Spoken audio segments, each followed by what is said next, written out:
Movie tie-in games usually suffer from rushed development, low budgets, forced story arcs, or are just cheap cash grabs to feed off the movie's hype. But occasionally we get a diamond in the rough. YouTube, what's good? XhiaGaming here, bringing you a brand new episode of Top 5. In this video, we're going through the best movie tie-in games which were actually pretty good.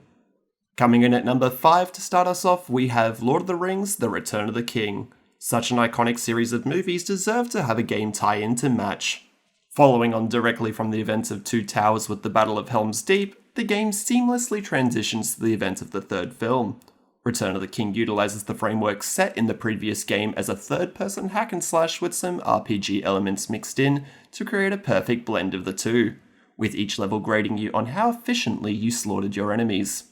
Throughout the story, you'll play as iconic characters from the series, including the trio of Aragorn, Legolas, and Gimli, as well as Frodo, Faramir, and Gandalf, making use of the film's multiple storylines to round out the legendary roster, with each character having their own weapons and set of abilities to match. Featuring very few cutscenes, the game allows the player to truly experience the events of the film, with interactable environments and objects like catapults and cauldrons.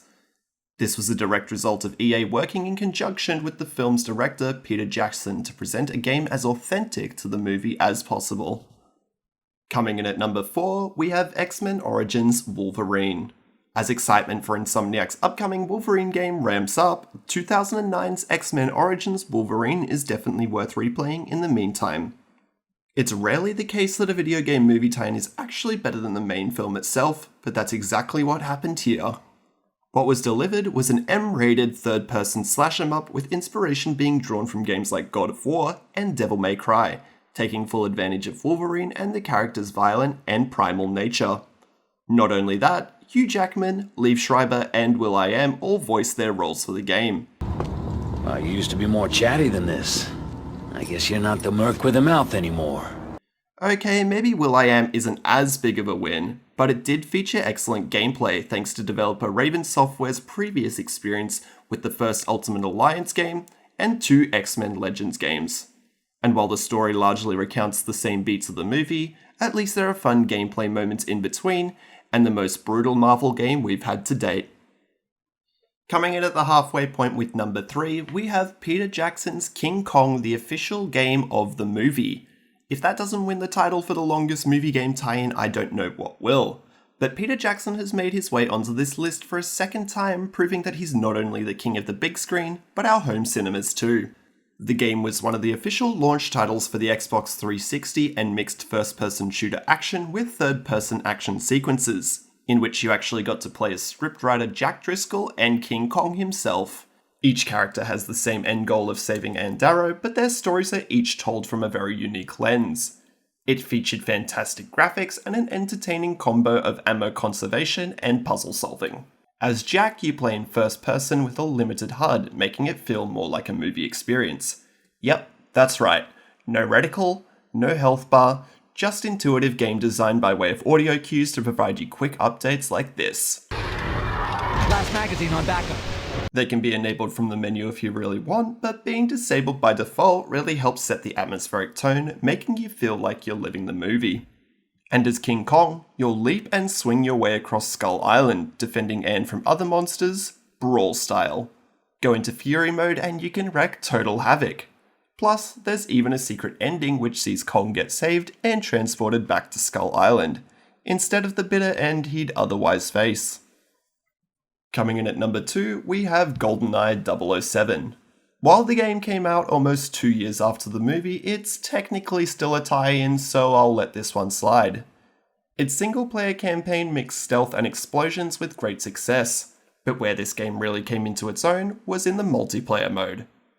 Basic by today's standards, yes, but having 4 players trying to kill each other from their own quarter-screen view was incredibly exciting. What makes it a great game tie-in is levels like Dam and Train that are still icons in their own right, as Rare captured the magic of the movie. If that wasn't enough, it even took the story arc beyond Alex Trevelyan's demise thanks to the bonus levels in Mexico and Egypt. Who didn't love putting rivals in their crosshairs with the golden gun?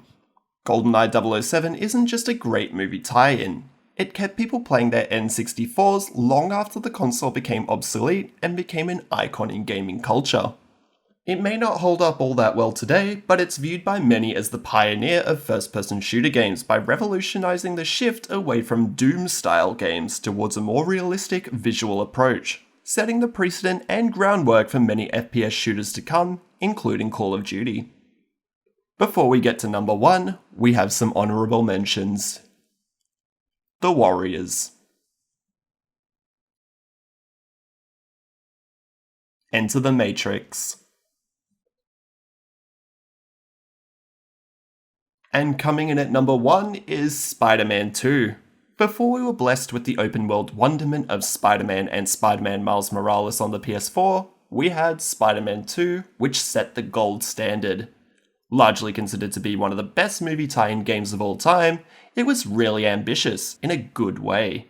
Including various abilities of Spidey's which can be upgraded, an open world island of Manhattan, and a variety of side missions involving delivering pizza time. And saving people from falling off buildings.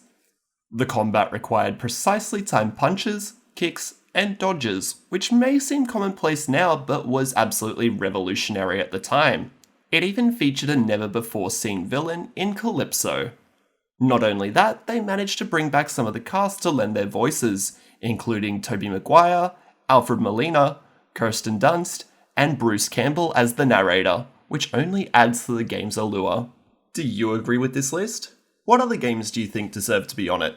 Let me know down in the comments section below, and if you enjoyed, consider liking and subscribing as I always put out new content. Until next time, I'll see you later. Tap the bell icon after subscribing and you'll never miss a video again. And consider checking out my Facebook page as well for daily gaming updates and news. Thanks guys.